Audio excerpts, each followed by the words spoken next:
Hey, welcome back to War Ready. If that name is shocking to you, I would encourage you to take just a moment and go watch the 3 to 5 minute video that I did a few days ago explaining the transition from holistic mentorship to War Ready. See, the reality of it is that we were never meant to be tame.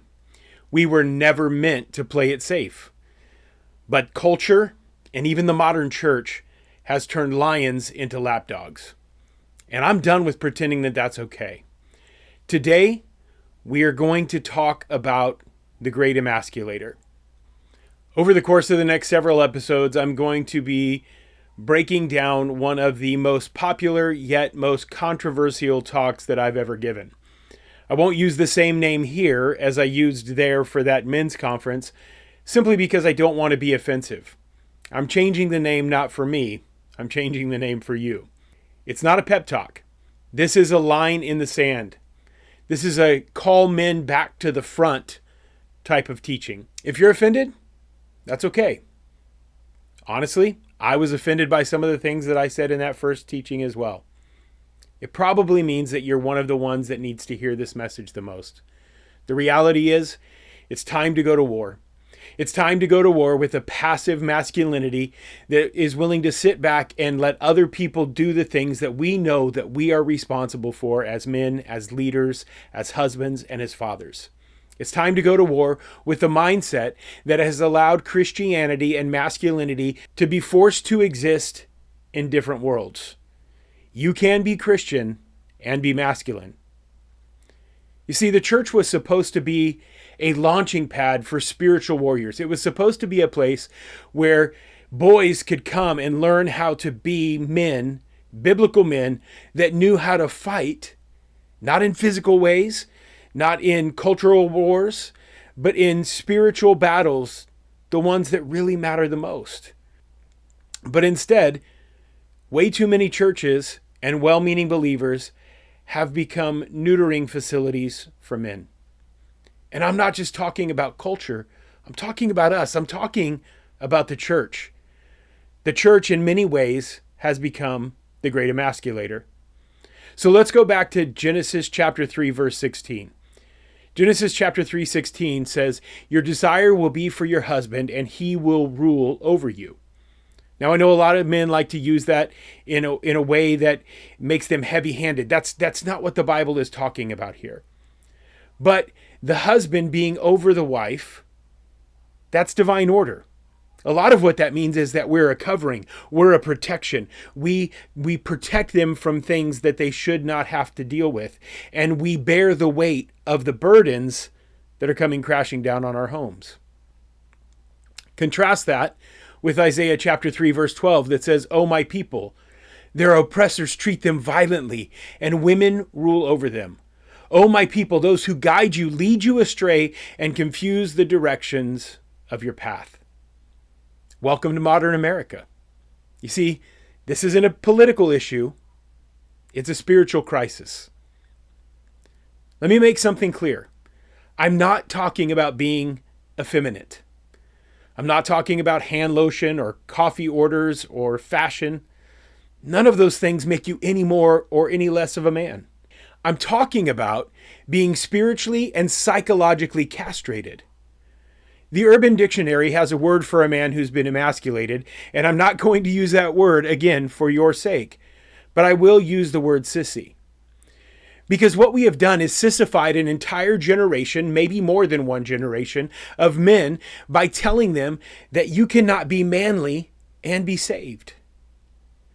See, you can go be bold at the gym, you can bark at the bar, you can dominate on your job, but when you walk into your home, when you walk into church, do you vanish?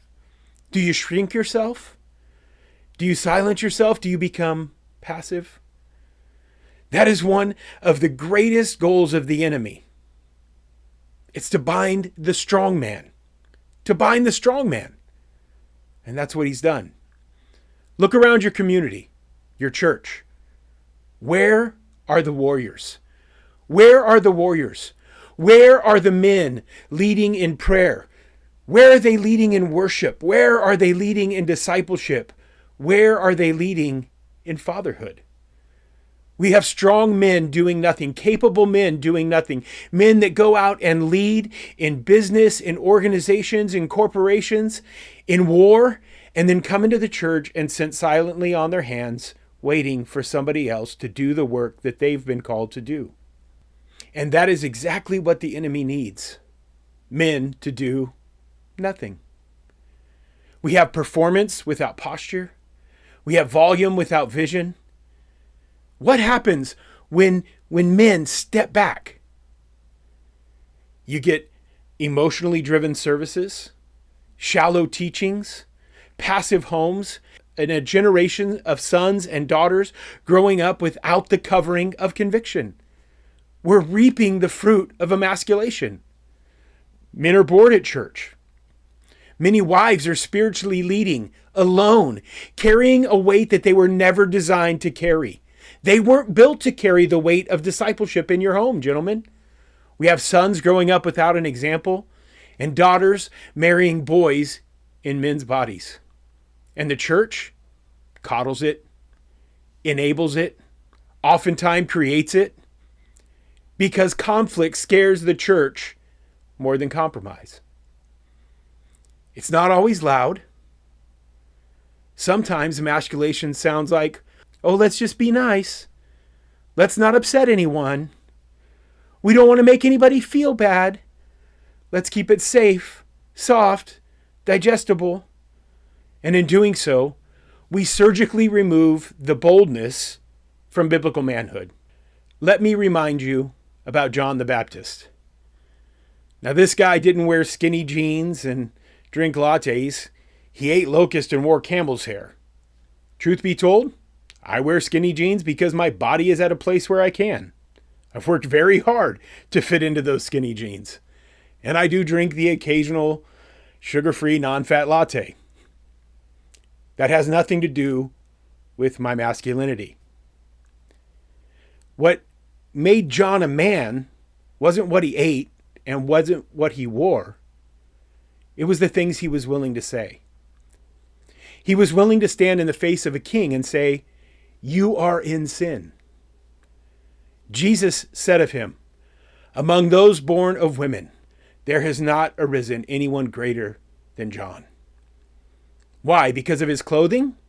No. Because of his diet of bugs? No. But because of his boldness. Because boldness matters. Conviction matters. Masculine truth-telling still matters. See, you weren't born to be tame. You were trained into it. While the church may not be solely responsible, it is absolutely culpable. We stopped calling men to lead. We stopped preaching that sacrifice is important. We made every Sunday about feeling better instead of being formed into what God is calling us to be. I understand the model of the seeker-sensitive movement, but at some point the church became so seeker-sensitive that it became less spirit-sensitive. Now we have worship without warfare. We have leadership teams full of yes men, marriages led by exhausted women, and ministries driven by optics instead of obedience. We've been gilded. And here's the painful truth. Women will fill any void that a man leaves. I grew up in a single-parent home. Dad left, mom filled the void. It's what they do. They are not the problem. They are the result of the absence of masculinity. And once a woman steps into the role that a man abandoned, it's almost impossible for a man to reclaim it. Why? Well, for one thing, he's lost the trust, not only of the woman that had to fill his spot, but of the people, the children that he was called to lead. He's lost their trust. But from the male perspective, it's hard because his passivity has now bred insecurity. When he stepped away, the idea of coming back, he has no concept of how to do that. He's so insecure now in his ability to lead because he became passive. And insecure men avoid confrontation, even when the confrontation is righteous. We'll go deeper as we move through the next few episodes, but here's the setup. Genesis chapter 3, verse 6. She, Eve, also gave some to her husband who was with her, and he ate. With her. With her. The Hebrew word there is im or imad. And it's the same word used in Deuteronomy to identify blood and flesh. They were commingled. He was with her. They were side by side, as close as they could possibly be. He was standing right there. He didn't stop her. He didn't speak up. He didn't kill the snake. He didn't cover her. And then, a few verses later, standing before God, he blames her. The first sin of man wasn't rebellion. It wasn't eating of the fruit. He had fallen long before then. He failed the moment he remained silent. And silence is still our downfall. You can't lead if you won't speak. You can't protect if you won't step up. And you can't disciple if you're too afraid to correct. And too many men today are more afraid of their wives' opinions than they are of God's judgment. Let that sink in. Way too many men today are more afraid of their wives' opinion than they are of God's judgment. If Jesus, the Lion of Judah, walked into your church today, would he recognize the boldness of his own spirit in the men there? Or would he be shocked by what he saw? Would he see tamed, housebroken, compliant males singing songs that they don't mean, in a posture that doesn't acknowledge him or that they don't really believe, hoping that their wives don't notice that they're not engaged? War ready doesn't mean loud. It means alert. It means being ready. It means being watchful, standing firm, acting like a man, and being strong. But most importantly, it means letting everything that you do be done in love. It means you don't need a title to walk in authority. It means you don't need applause to live with integrity. It means that you don't need permission to lead in your home. So over the course of the next few days, I want you to take inventory. Where have you fallen silent? Where have you allowed yourself to be gilded?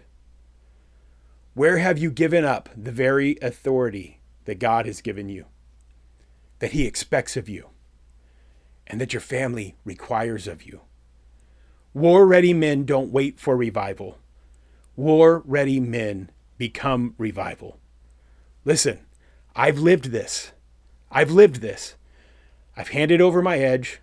I've watched what happens when a man goes silent. I've buried the consequences of passivity in my marriage, in my ministry, and in my own soul. But then I took it back. By the grace of God, I took it back. And you can too. Subscribe, share, and show up for the next episode, Castrated Christianity. We're not done. We're just getting started. War Ready isn't a label. It's not a channel. It's not just a podcast. It's a way of life. Let's take back what was stolen.